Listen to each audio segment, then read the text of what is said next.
ओ hello union leader, तुम यहाँ क्या कर रही हो? काम के बाद घर नहीं जाती क्या? गई थी, मालकिन ने वापस बुलाया है, इसीलिए मैं यहाँ आई हूँ। मालकिन का कमरा तो उस तरफ है, यहाँ तो मीरा जी के भाई का कमरा है। वो बात। देखो बहाने मत बनाओ, जानती नहीं औरत उसकी कमजोरी है, उसी की वजह से उसको यहाँ से जाना पड़ा, अब जाकर वापस लौटा है। कहीं तुम भी उसके झांसे में आ गई तो? क्या कहा तुमने? औरत उसकी कमजोरी है? और क्या, विद्यालय में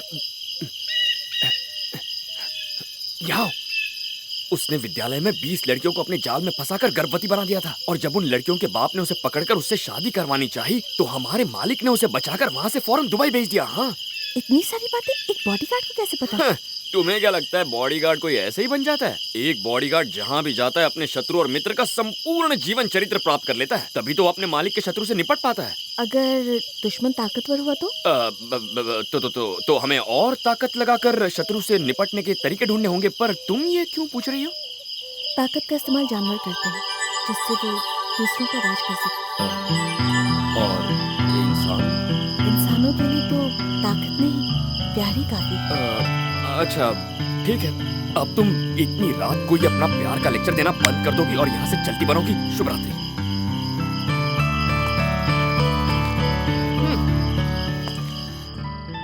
हे कार्तिक।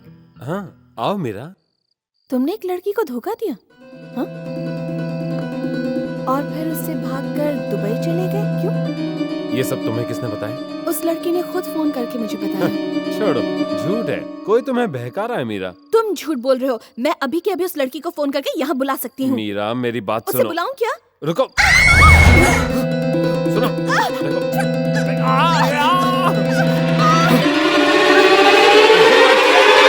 वेकेशन मनाने फिर से दुबई जाएगा। ये साला सुधरेगा ही नहीं।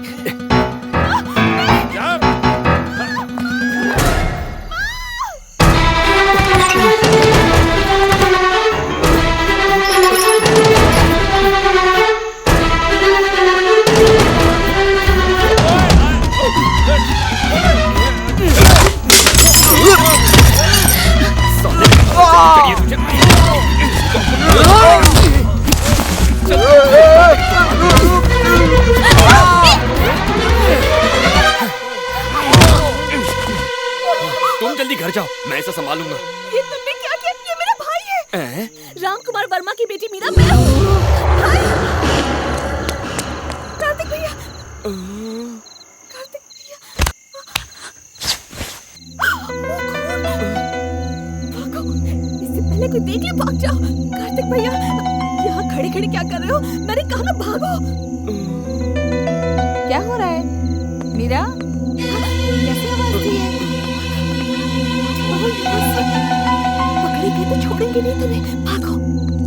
मीरा, मीरा, मीरा, ये क्या हुआ? कार्तिक, कैसे हुआ? ये तेरी वजह से हुआ क्या? अरे तुम यहाँ क्या कर रहे हो? जाके पानी लेके आओ। कार्तिक, बेटा कार्तिक, कार्तिक, ये लीजिए मुंह पे मारिए। आंखें खोल बेटा।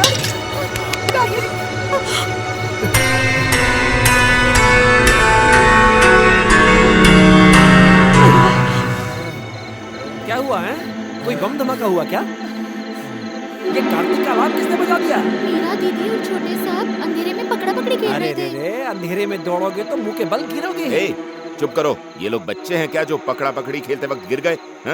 नहीं पापा, मैं गलती से नहीं गिरा। यहाँ कोई था जिसने मुझे पीटा। किसकी इतनी हिम्मत जो तुम्हें घर के अंदर पीटे? किसने तुम्हें पीटा? कौन था?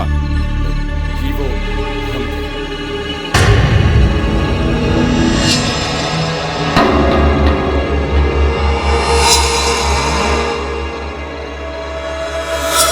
दरअसल मैंने दोनों को भागते हुए देखा तो इन्हें गुंडा समझकर पीट दिया। अरे रे सत्यानाश हो तेरा! जब मैंने तुझे घर के बाहर सोने के लिए कहा था, तू मुझे मारने के लिए घर के अंदर कैसे घुसा है? जानते हो इसे? ये वही है मालिक, आपका बॉडीगार्ड। नमस्ते मालिक, मैं हूँ आपका बॉडीगार्ड। पापा जाने दीजिए, इसका कोई कसूर नहीं है। मेरे मजाक में सच समझ बैठा और भैया को पीट दिया। मैंने तुम्हें पहले ही समझाया था, अजनबी को मत रखो। देखा इसने तुम्हारे भाई को पीट दिया। ये है बॉडीगार्ड की ड्यूटी। हमने कहा था ना कि हमें बॉडीगार्ड नहीं चाहिए, इसे भेज दो। काम नहीं कर सकते तो जाओ। इडियट। मालिक मालिक आप मेरी बात तो सुनिए। तुम जो कोई भी हो दोबारा यहाँ वापस मत आना, नहीं तो मैं जाओ।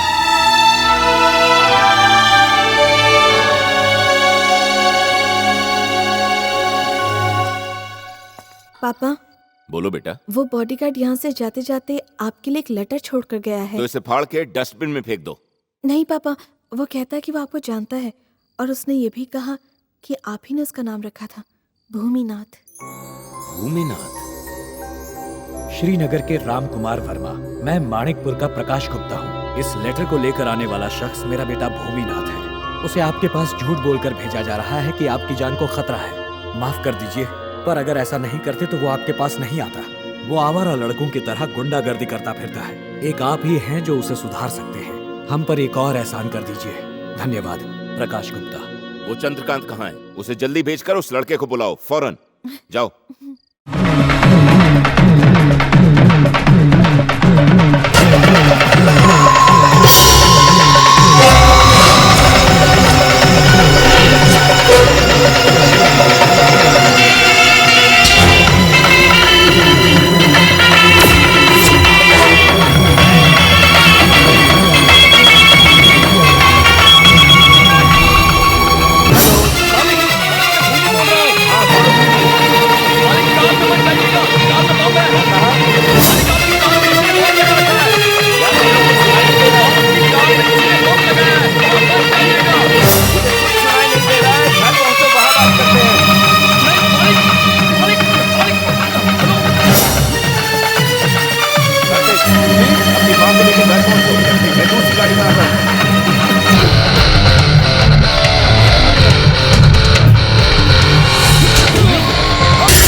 यहाँ के जंगल भी हमारे खिलाफ नहीं थे, पर तूने गांव को ही जंगली बना दिया। इसके इसके पहले कि वो तुम्हें देखे निकल जाए यहाँ से, नहीं तो तेरी लाश।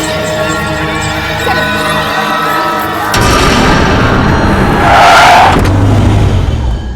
मालिक, मुझे लगता है हमें ये युद्ध रोक देना चाहिए क्योंकि गलती हमारी है। कार्तिक जिस कन्या से प्रेम करता था उसने आत्महत्या कर ली। मैं इसे माफ क्यों कर दूं? तुम्हारे माफी मांगने से मेरी बेटी तो जिंदा नहीं हो जाएगी ना, और ना ही तेरे इस बेटे के पाप धुलेंगे। हम पहले ही कह चुके हैं, गलती हमारे बेटे की नहीं है। आपकी बेटी ही हमारे बेटे के लिए पागल थी। ये उसका अहंकार ही था जिसकी वजह से वो मरी। आप हमारे बेटे पे इल्जाम लगाकर हमारे पूरे परिवार को मिटाना चाहते हैं। हम शरीफ हैं, कायर नहीं। ये हमें शांत करके आपके पास लाया है। बस यहीं रुक जाओ। अगर मैं आपसे तू पर आ गया तो मैं अपनी बेटी की मौत का बदला लेकर रहूंगा, चाहे मुझे उसके लिए तुम्हारी बेटी के टुकड़े क्यों ना करने पड़े।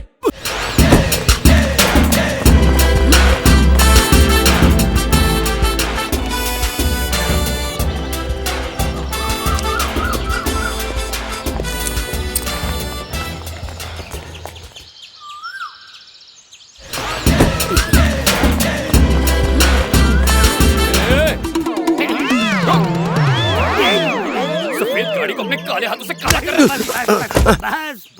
बस आप अगर मुझे मारना चाहे तो मारिए, लेकिन एक बात याद रखिए कि मैं अब इस घर का ऑफिशियल दामाद बन चुका हूँ। दामाद कैसे बन गया? बैंड बजा बजा के। अरे सुनो पारो, यहाँ पे आओ जरा और इन्हें बताओ हम दोनों की प्रेम कथा। दरअसल ये शुरुआत में ना मुझ पर लाइन मारा था, फिर मैं भी इन पर लाइन मारने लगी। मालिक को जब पता चला तो उन्होंने कहा इनकी शादी मुझसे करवाकर इन्हें ड्राइवर बना देते हैं। इसका स्क्रू ढीला ही नहीं कहीं गिर गया। कहाँ गिर गया स्क्रू नट बोल्ट? ए बकबक, मुंह का शटर जरा बंद रख। बॉडीगार्ड, मालिक ने याद किया है। मालिक, आपने याद किया? हाँ, कॉलेज के लिए अपने सर्टिफिकेट्स और डिटेल सब कार्तिक को दे दो। मीरा के कॉलेज में मैं तुम्हारा एडमिशन। मुझे क्यों विद्यालय भेजना चाहते हैं? इसका कोई लाभ नहीं होगा। कितनी कठिनाई से पुस्तकों से दूर हुआ हूँ, अब तो इनसे दूर ही रहना अच्छा है। तेरी पढ़ाई से हमारा कोई वास्ता नहीं, तुझे मीरा का बॉडीगार्ड बनकर रहना है। मीरा जी का बॉडीगार्ड? हाँ, मीरा और मेरी बेटी मधु छुट्टियों के बाद कॉलेज जाएंगी। तुम्हें उनका बॉडीगार्ड बनकर यहाँ रहना है, ऐसा मालिक का हुक्म है। मालिक, गलत मत समझिएगा। मैं इनकी रक्षा करने के लिए पूर्णतः तैयार हूँ, किंतु महिलाओं के साथ। भूमि, तुम्हें पता है ना कि देवराज ने क्या धमकी दी है? ठीक है, जो आ गया। चंद्रकांत, अलार्म बज गया? तुम इसके जाने का इंतजाम करो। ठीक है मालिक, ठीक है।